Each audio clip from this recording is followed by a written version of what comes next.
की बात नहीं गिराई जाती। तो आने वाली 11 तारीख है, महागठबंधन को जिताना है और पंजे का निशान है प्रोफेसर मुसीबुर आलम, यहाँ से आपके प्रत्याशी है। और जाते जाते हमारे एक भाई है मुबारक हुसैन जी, उन्होंने कुछ मुझसे कहा था, मैं आपके बीच में कहना चाहती हूँ कि ये दाग दाग उजाला, ये शब्द रजीदा शहर, वो इंतजार था जिसका, ये वो शहर तो नहीं, लेकिन वो शहर जरूर आएगी जब बिहार में इंडिया ब्लॉक की सरकार बनेगी। सबसे पहले मैं आप सभी का शुक्रिया अदा करना चाहती हूँ, मेरे बुजुर्ग भाई, मेरी माएं बहनें बड़ी तादाद में जो यहाँ पर मौजूद है, कि आप लोग यहाँ पर हमें सुनने के लिए आए, मुसव्विर साहब का संबोधन करने के लिए आए। और हमारे बीच में सबसे पहले मैं बता देती हूँ कि सलमान खुर्शीद साहब को भी आना था हेलीकॉप्टर से, लेकिन उनकी परमिशन कैंसिल हो गई, तो हमें जरूरी लगा आपके बीच आना, चाहे हेलीकॉप्टर से हो, गाड़ी से हो, अपने लोगों के बीच आना जरूरी था, तो हम आपके बीच पहुंचे। साथ ही आपके जो मंच पर हमारे बीच में मौजूद है प्रोफेसर मुसव्विर आलम साहब, कांग्रेस महागठबंधन के यहाँ पर प्रत्याशी, हमारे बीच में रफीक खान साहब जो राजस्थान से चलकर यहाँ पे बिहार के लोगों में लगातार मेहनत कर रहे हैं, तमजीद अहमद साहब, इमाम अली चिंटू जी, MD चौबदार साहब, पिंटू चौधरी जी, जयप्रकाश गिरी जी, इमरान आलम साहब, डॉक्टर जावेद साहब जो आपके MP हैं, उनके बेटे जरीफ भाई, और जितने भी जिम्मेदार लोग यहाँ पर मौजूद हैं, सब आपके लिए आए हैं। सभी का मैं शुक्रिया अदा करना चाहती हूँ। और आज जिस मकसद के लिए हम आपके बीच में आए हैं वो बहुत ही जरूरी मकसद है, क्योंकि ये चुनाव सिर्फ बिहार का चुनाव नहीं है, ये इस देश की मुस्तकबिल का, इस देश की तकदीर को तय करने वाला चुनाव है। पूरे देश की नजर बिहार के लोगों पर टिकी हुई है कि बिहार के हमारे भाई, हमारे बुजुर्ग क्या फैसला लेते हैं। मैं उत्तर प्रदेश से आती हूँ और आपके बीच में सिर्फ एक पैगाम लेकर आई हूँ कि जो हालात हमारे उत्तर प्रदेश में भाजपा की सरकार ने बना रखे हैं, वो हालात आप यहाँ मत बनने दीजिए।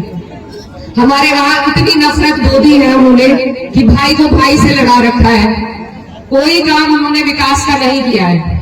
ये जो गंगा जमुनी तहजीब है हमारे हिंदुस्तान की, सिवाय इसको तोड़ने के उन्होंने और कोई काम नहीं किया।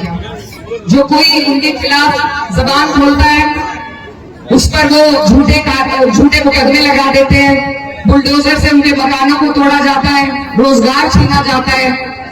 मैं आपको ये बताना चाहती हूँ कि अभी बिहार के लोगों ने पूरी तरीके से भाजपा का राज नहीं देखा, और मैं ये चाहती हूँ कि आप देखेंगे ना, इस बार जो चुनाव हो रहा है उसके बाद वो नीतीश जी को मुख्यमंत्री नहीं बनाएंगे। इनका इरादा है कि ये उनके चेहरे पर चुनाव लड़कर खुद अपना मुख्यमंत्री बनाए। और अगर ऐसा हुआ तो ये जो आपका प्यार है जो यहाँ देखने को मिल रहा है, जो भाईचारा है हमारा हिंदू मुस्लिम गंगा जमुनी तहजीब का, ये उसे तोड़ने का काम करेंगे। तो मैं आप लोगों को आगाह करने आई हूँ, आपसे गुजारिश करने आई हूँ कि आप ऐसा बिल्कुल मत होने दीजिए, क्योंकि जब जरूरत पड़ती है, जब संकट का समय आता है, तो सबसे पहले पड़ोस आपका काम आता है, चाहे वो हिंदू हो या मुसलमान हो। जब कोरोना आया, याद कीजिए मेरे क्षेत्र में सिर्फ 30% मुसलमान हैं, फिर भी मुझे वहां से सबने प्यार दिया, आशीर्वाद दिया, क्योंकि हमारा देश एक दूसरे से धर्म के आधार पर नहीं जुड़ा, हिंदुस्तानियत के आधार पर हम एक दूसरे से जुड़े हैं। जो लोग हमें बांटने की कोशिश करते हैं, हमें तोड़ने की कोशिश करते हैं, हमें नफरत फैलाने की कोशिश करते हैं, उन्हें अगर जवाब दिया जा सकता है तो सिर्फ मोहब्बत के जरिए। आपके पास 2 गठबंधन है, एक सभी सेक्युलर पार्टियों का जिसमें कांग्रेस, राजद, CPI, CPIM, हमारी समाजवादी पार्टी सभी शामिल हैं, और दूसरा भाजपा का नफरत वाला गठबंधन। फैसला आप लोगों को लेना है कि आपको कौन सा गठबंधन चुनना है। जो फैसला आप लेंगे वो पूरे देश में चलेगा, वो पूरे देश की दिशा और दशा बनाएगा। आप यहाँ पर बटन दबाएंगे और भाजपा की जड़ें ऊपर तक हिलेंगी। तो इसलिए आप पर बहुत बड़ी जिम्मेदारी है कि आप लोग सही फैसला लें। हम सब आपकी तरफ आस और उम्मीद से देख रहे हैं कि मेरे बिहार के सभी बड़े भाई बहन, हमारे बुजुर्ग सही फैसला लेंगे। आपके यहाँ पर जो समस्या है बाढ़ की, वो हमारे यहाँ पर भी है। इस समस्या का, बाढ़ग्रस्त क्षेत्र की जो भी समस्या है, अगर उसका समाधान किसी तरीके से हो सकता है तो सिर्फ सरकार के जरिए से हो सकता है। तो इसीलिए जरूरी है हमें कि हम अपनी सरकार बनाएं। बीच में कुछ ऐसे भी लोग हैं हमारे जो लड़ रहे हैं, अपने ही लोग हैं, लेकिन वो सरकार नहीं बना रहे। और जब तक आप सरकार नहीं बनाएंगे तब तक आपके हालात नहीं बदल पाएंगे। इसलिए एक आधा प्रत्याशी अगर जीत भी जाता है तो वो उस तरीके से आपके काम नहीं आ पाएगा जैसे सरकार में आपका नुमाइंदा आपके काम आएगा।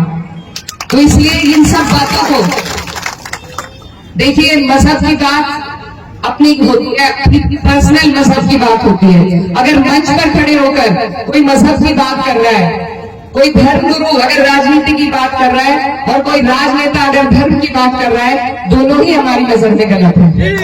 क्योंकि समस्याएं चाहे हिंदू हो मुसलमान हो, समस्या सबकी एक जैसी होती है। सभी की रोटी कपड़ा मकान बिजली पानी स्कूल हॉस्पिटल, ये समस्या हिंदू भाइयों की भी है मुसलमानों की भी है। इन पर से हमारा ध्यान हटाने के लिए हमें आपस में लड़ाया जाता है। लेकिन अगर आप और हम मिलकर ये सुनिश्चित करें कि हमें सिर्फ विकास की बात करनी है, सिर्फ उन लोगों को वोट देना है जो विकास की बात करे, धर्म जात की बात ना करे, तो हमारा देश जैसा आज तक नहीं चमका आगे वैसा चमकेगा।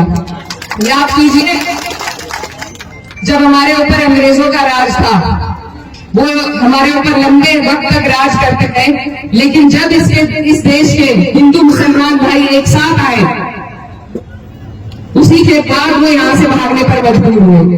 तो हमें अपनी मोहब्बत की, अपनी एकता को समझना होगा, अपनी एकता की ताकत को समझना होगा।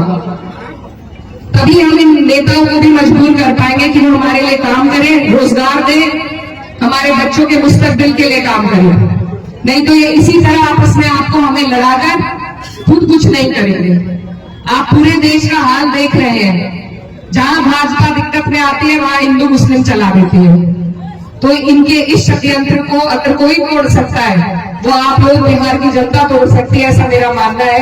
क्योंकि जब जब इस देश में क्रांति हुई है, उस क्रांति की शुरुआत इसी सरजमीन से हुई है।